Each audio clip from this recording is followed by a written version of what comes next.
Superman, written and directed by James Gunn, is the start of the new DC universe. It's been 3 decades since Superman has arrived on Earth, and now we get to see how he lives his life daily battling kaijus and other monsters and other Justice Leagues and Lex Luthor, while also trying to live the double life of being Clark Kent. This film, I would say, has been one of my most anticipated films coming out this very year. I think James Gunn is a fantastic director. I've liked a majority of the movies that he's made. I love a lot of the property that he's done, like Peacemaker, for example, is another one that I thought was really good. So when I heard that James Gunn was going to be in charge of the new DC universe, and he was going to not only be the head of the studio, but then write and direct the first Superman movie, I knew in my heart that this film was already going to be off to a good start. And truly this is, and pardon me for not remembering much about the Christopher Reeves movies, or seeing any of those other Superman movies, or falling asleep during Man of Steel, which I'll admit, my fault. I started a movie at 9 o'clock and it was over 90 minutes on a work night, so, I fell asleep, but that's on me, I'll get that. But regardless, this is one of the best Superman films ever made, and I thought that almost everything in this film worked for me. There is definitely some negatives that we will get into for sure, but off the bat, obviously this is a non-spoiler review, so I won't give away anything that wasn't outside of the trailer, obviously, but in the end, I thought that this was a great representation of Superman. I thought it was a great James Gunn movie yet again, and man, there's so much to talk about with this one. Let's get the negatives out of the way first, because it kind of affects the overall review, sort of, almost, because my bigger negative that I have is the story and how convoluted and bloated it is. But outside of that, I didn't have a ton of issues with this. But as I said earlier, yes, the story is pretty bloated. There is so much happening in this film. This isn't a direct origin story, which is fine by me. I don't need to see Krypton being blown up and then, Clark being raised by parents in Kansas. That's just not something that I need to see again. That's been done before. Everyone knows the tropes of the origin story. And don't get me wrong, that's a great introduction to this universe, because you don't need to, jumble yourself up with all of the origin story stuff. You could just kind of get right to the action, and that's fun. But when you introduce all these other side characters and all these other things that are involved in this universe, it's a little hard to play catch up at that point, because in the film you do see the Justice Gang here that has Guy Gardner, Hawkgirl, and Mr. Terrific, and you don't really get a ton of information on them. They are not so well-rounded characters for the most part. Mr. Terrific actually gets the most out of the 3 of them, and no disrespect to John Nolan, obviously characterization, but I do love Nathan Fillion as Guy Gardner. Either way, the Justice Gang, the Justice Hall that they do doesn't get a ton of characterization, and it is kind of just you're thrusted into this thing of these people kind of exist in this world, which is fine. But then, you got the other stuff with the Daily Planet stuff, where I would have preferred some more characterization for some of those characters as well. Even though you get some people that do get enough stuff to do, but for example, Perry definitely doesn't get enough to do in this film. He gets a few lines throughout, and it's kind of a weak representation in that sense. I wish I would have had more. He's great in what he does, for sure, but I wanted a little bit more out of that. And also, along with the bloated plot, it could feel like that everything is rushed. There is no down moments, or I should say that there is no down moments that really breathe in this movie, because there are moments of stuff to really sit on, but it doesn't give you enough time to do so.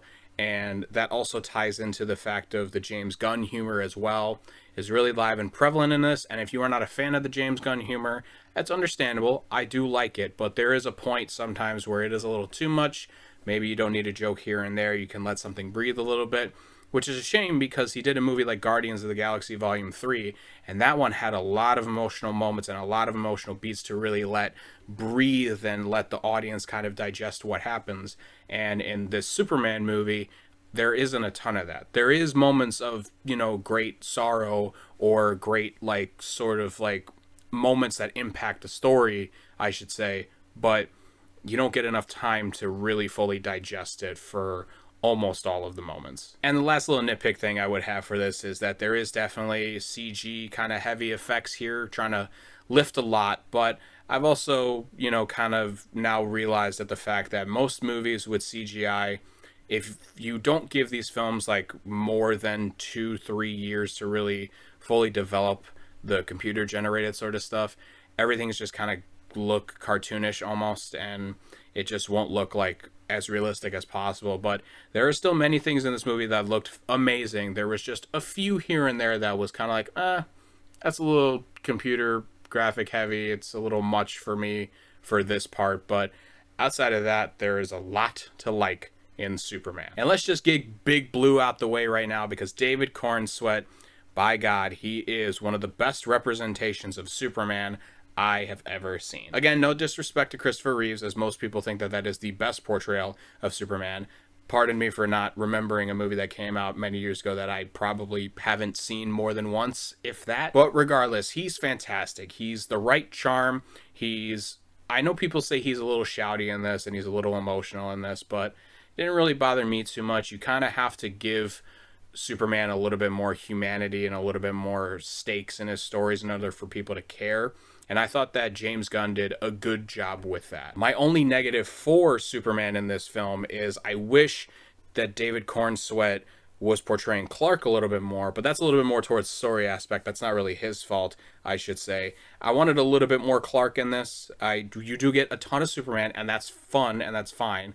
It would be like complaining that there's too much Batman in a Batman movie, so don't misconstrue that I'm thinking that there isn't enough Superman. There is plenty, and it is amazing. But the alter ego of Clark Kent, there is a couple of scenes, but I don't think there is enough. I wish there was maybe 1 or 2 more in there, and that would have probably sufficed. Rachel Brosnahan is also playing Lois Lane in this, and I thought that she was excellent. She definitely embodies the character really well, and she's just a great scene partner with David Corenswet. I bought their chemistry instantly, and it tells in the story that these people have been dating for a little while. I think they said about 3 months in this, so it's nice to just get the ball rolling and just get to the relationship, because again, this goes back to the origin story thing where you don't really need to go over the stuff over and over and over again.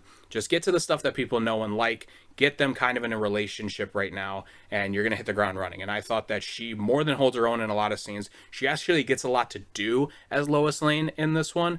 I thought that her performance was up there with one of the better ones in Superman. But alas, the real MVP of this movie, sorry Nathan Fillion as Guy Gardner, it has to go to Nicholas Hoult as Lex Luthor. This guy is a powerhouse of an actor. I've always liked a lot of the work that he's done, but to see the range he's had within the last, 5 years maybe, that I've seen him in, my God, stuff from like Renfield to Nosferatu to even before that with like the X-Men movies, and now as Lex Luthor, this might be my favorite performance that Nicholas Hoult has ever given. Lex is a total hater, grade A #1, and I'm known in my personal life as a grade A hater for a lot of things. Trust me, I tend to wear up pride sometimes on the certain things that I dislike, but man, does he take it to a whole new level. He's so menacing, he's so captivating. Everything that he does in this is to like the perfect T, I think. There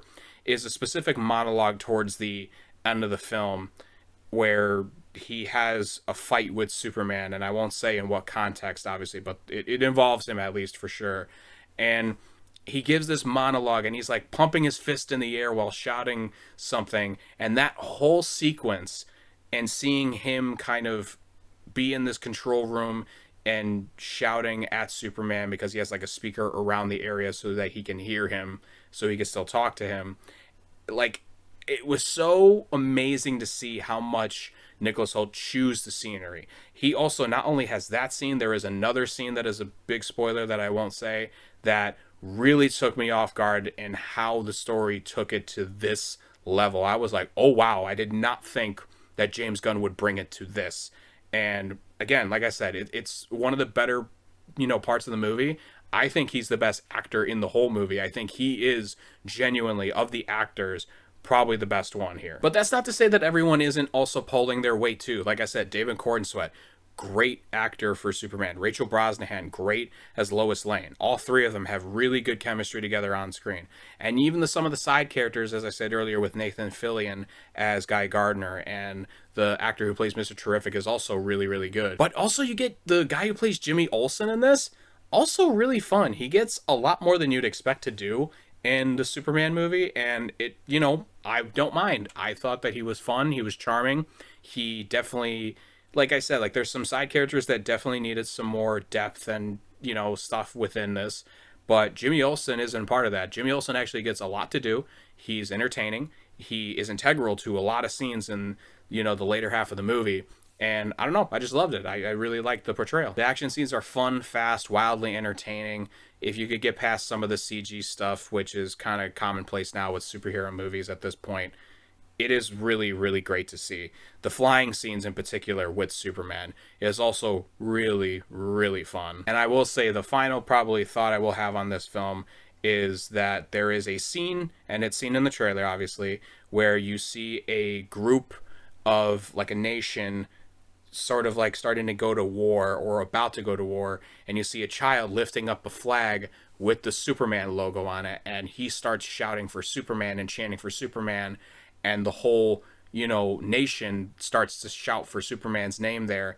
And with the music, and I didn't touch on this earlier, but the music is so good, guys, that even thinking about it now, when you hear, like in the first teaser trailer, where it's bow, wow, bow, now, now, now, I'm thinking about getting fucking goosebumps just thinking about it, guys. Like, I saw it on screen. I had my fist pumped in the air the whole time when doing that. It's the same thing with like when in the trailer he goes, "Hey buddy, eyes up here," and he shoots his arm up into the air. I love that. There is so much to love in this film. It is kind of a bloated mess at times, for sure, but the good really outweighs the bad to me, and I think it lives up to a lot of the hype that it has. Fuck you, Snyder fans, pieces of shit. You think this movie wasn't going to be good and you want to push an agenda? Fuck you, we actually got a really good movie despite your dumbass antics. I'm going to give Superman 4.5 stars. Thank you guys so much for watching. Look forward to more reviews very soon. You can check the links down in the bio below, where we have a bunch of other social medias where it involves Twitter, where I just give thoughts on random thoughts throughout the day, or any movie news cycles, stuff that I don't think needs a review for it. You also get to see my letterbox, where I just have reviews that I don't get the time to film for, or any older films that I like to little blurbs on there for things that I've never seen. And then also my TikTok as well, where we do a bunch of other reviews and other content on there as well. Thank you guys so much for watching. Keep those cinemas alive, and I will talk to you all next time.